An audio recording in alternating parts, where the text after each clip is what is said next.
Elizabeth from Elvis Astrology at elvisastrology.com. Thanks for joining me today. So this is going to be your August astrological forecast. Just a general one that'll be short. It'll be about 10 minutes for August 2020. But I am going to actually put a lot more detail and text underneath, sort of in the comment section underneath this video, so you can actually read if you're more specifically want to know about the aspects in detail more. Okay, so I see this month of August 2020 as all of us setting up the chessboard. And the reason I say that is because we've got a number of things happening. We have 2 moons this month that are in fixed signs. So we have the full moon in Aquarius and then the new moon in Leo. And both these signs are about being unique and expressing our authentic selves. So we may make some first moves on that chessboard in August, say towards mid to the end of August. But we may also start seeing our potential pitfalls, whether it's people, places, or things that we may have to negotiate around, very much how you play chess. All right. So we start off the 2nd of August with the moon at 10 degrees, or the sun rather, at 10 degrees of Leo, and it's squaring Uranus. So we start off in many respects August with a bang. And it's just a big awakening. That's what I see this as. And it doesn't have to be bad. Again, I think if you've been preparing and actually listening to the messages of the eclipses that are now just behind us, because we're talking about August here. Now, we have the full moon in Aquarius, and that's at 11 degrees of Aquarius. And at this time we have Mars, which is still direct, in Aries, will be squaring a retrograde Jupiter. And so this is potentially we feel, right, that our big dreams are being thwarted at this time. But that's just part of the first steps of August. So don't take that as a negative. It may mean that you just have to rethink some of those big dreams and big risks that you're taking. Like I said, Mars is still direct. Once Mars goes retrograde in September, right the way through part of November, that's when we're going to have our big challenges. So it's really important to set up this chessboard of our life in August with some consideration and thought. All right. Now this full moon at 11 degrees of Aquarius, if you go back to the 31st of Jan 2018, we had another full moon here, but it was an eclipse at 11 degrees of Leo, which is opposite. So something may have come to light that was really important back at the end of Jan 2018, and there's some visiting of that activity again from a slightly different perspective. This is more of an awakening when we talk about Aquarius. So it may be that you chose to do something authentic or creative, expressing yourself and not worrying about other people's opinions of you. This is time now at this full moon in Aquarius where you get to maybe really move forward with that, even though it's a full moon. It's at 8:59 a.m. Pacific at daylight time, and we also have Venus edging quite close to the north nodes of the moon in terms of a conjunction. Of course, then it'll be opposing.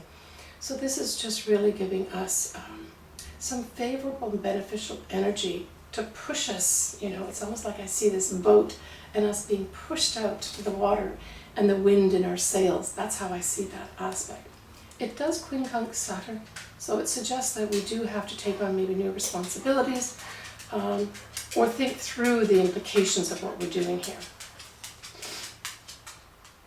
All right. We have a Mars that will be squaring Pluto on the 14th to the 16th of August. And this could be in the collective, some real rumblings of aggression of some sort. Now, we're going to have this Mars retrograde hit this again in October 2020. So there may be some action that's taken forward that has to be withdrawn or is really challenged in October 2020. We have other nice aspects happening throughout August as well. But I just wanted to talk about, before I talk about the new moon in Leo, to talk about what does Leo mean. because Leo as a sign is kind of dominating the month of August, and in many respects a lot of astrologers see the month of August as Leo's month, because that's when the sun is in Leo. So Leo is all about pride, self-esteem. On the negative side it can be arrogance. It's the king, it's the queen. I know who I am and I want you to treat me as such. So just from a sort of surface standpoint, these types of people could come more to the forefront in August as well, because Leo is very much interacting with other signs as well, and other planets and other signs. But it's supposed to be a time of having fun and expressing our authentic self, as well as expressing our artistic self. But it could have some drama thrown into it. So expect a little bit of that, and maybe just roll with that a little bit, and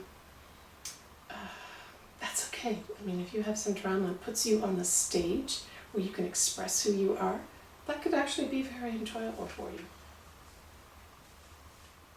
Alright, so on the 18th of August, we actually have the new moon will be in Leo, and it'll be at 26 degrees of Leo 35 minutes at 7:42 p.m. Pacific Daylight Time. Now we have the sun and the moon here conjuncting Mercury, which also will be in Leo, so the big emphasis of Leo here. And because Leo is a fixed sign, you're not really apt to want to change things. Once you make a decision on something, you don't want to change them. So that's kind of the overlay in terms of the feeling. But it will be trining Mars, so this new moon on the 18th could be a real time of taking new initiative, especially with regards to expressing your authentic self. Some say creative endeavor that could involve anything artistic, for instance.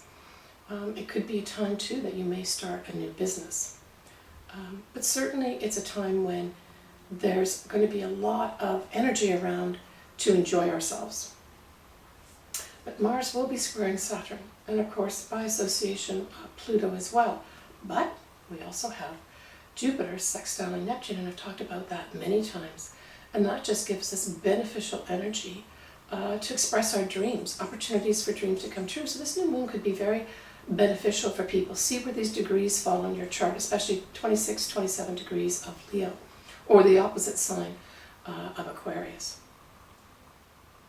We also have Saturn quincunx in the north nodes of the moon at this new moon. So again, it's just an adjustment to maybe new responsibilities, or an adjustment to changes that you have to make with regards to structures in your life. All right, so we have on the 24th, we have Mars, which is still direct, and that will be squaring Saturn at 26 degrees. And this could be a time of butting heads with authorities, especially authorities that are established. So that's like institutions, that's banks, that types of thing. But the beneficial thing is that Mars is not retrograde at this time, it is going forward. So with some creative input and negotiations, that's what the square could be. You could maybe negotiate a loan, for instance. Negotiate the way things are structured, whether it's your relationships, the place you live in, the job you have, the place you live in terms of the actual city or town may be undergoing some kind of reconstruction. But I would say this is beneficial at this time. That's the 24th. We will also have Mars trining the south nodes of the moon, but sextiling the north nodes. This is just beneficial energy again to push us forward on that path. Now, at this time on the 24th, you look at the moon many times when you're doing timings of events. I don't normally cover moons outside new moon, full moons, or eclipses, but this moon is going to be in Scorpio, but the sun is going to be at 1 degree of Virgo, so we're just going now into the Virgo time at the 24th. And here we have the star Regulus. So the 24th could herald some important time for some of us to actually have some very fortunate things happen, maybe as a result of changing some structures in our life and going on that path that we know we're supposed to be going on. So we end the month on the 30th with Venus in Cancer and opposing Pluto in Capricorn. So this may be triggered again, again for the last week in December 2019. There may be a trigger where this happens again. But this is power, that is Pluto, and then Venus. So this could be anything from money to our values, to literally women coming to the forefront, and some struggle with regards to power, releasing power comes to the fore. But at its beneficial side, we could have people of power, Pluto, benefiting women, and maybe even benefiting you. Can be money coming your way. But this is a dicey kind of setup, the opposition. It typically would go more malefic, where someone's challenging you, but if you've been doing the right things and setting stuff up, it could be someone in power deciding to give you some money that you need for your dreams to come true, right? Setting up that chessboard again. In September, we have Venus opposing a retrograde Saturn. We have Mars now retrograde at 28 degrees of Aries, and Jupiter will go direct. This is going to be awesome in terms of actually having our dreams and our wishes come true in September, but there's going to be some challenges in September, and I'll talk to you about that more in my next video. Please take care of yourself, everybody. Leave me any comments that you have. I'd love to hear from you. I'm thinking very much of you. Lots of love to everybody. Bye.